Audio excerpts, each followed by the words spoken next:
আমাদের প্রতিদিন ফিলিস্তিনের গাজাতে শত শত নারী এবং পুরুষকে বর্বর ইসরায়েলি বাহিনী অত্যন্ত ন্যাক্কারজনকভাবে যুদ্ধবিরতিকে লঙ্ঘন করে তারা প্রতিনিয়ত শত শত নারী এবং পুরুষকে শিশুকে তারা হত্যা করছে।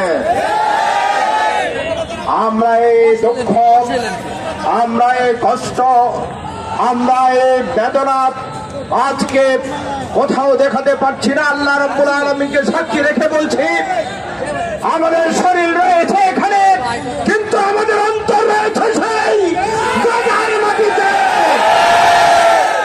আমরা আজকে এর তীব্র নিন্দা জানাচ্ছি এবং অনতিবিলম্বে সকল মুসলিম রাষ্ট্র, সকল মানবতা বিরোধী, সকল মানবিক রাষ্ট্রকে ঐক্যবদ্ধ হয়ে এই ইহুদি রাষ্ট্রকে গুড়িয়ে দিতে হবে।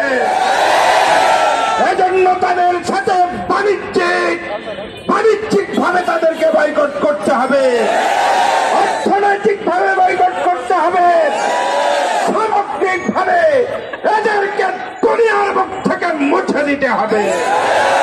প্রিয় বন্ধুরা আমার, আমরা যেহেতু শোকাহত, আমরা যেহেতু মর্মাহত, আমরা অত্যন্ত ধীরস্থির ভাবে এখান থেকে নেতৃবৃন্দের সামনে থাকবেন, অত্যন্ত সুশৃঙ্খল ভাবে আপনারা পিছনে থাকবেন, শুধু নেতৃবৃন্দের সামনে থাকবেন, শুধু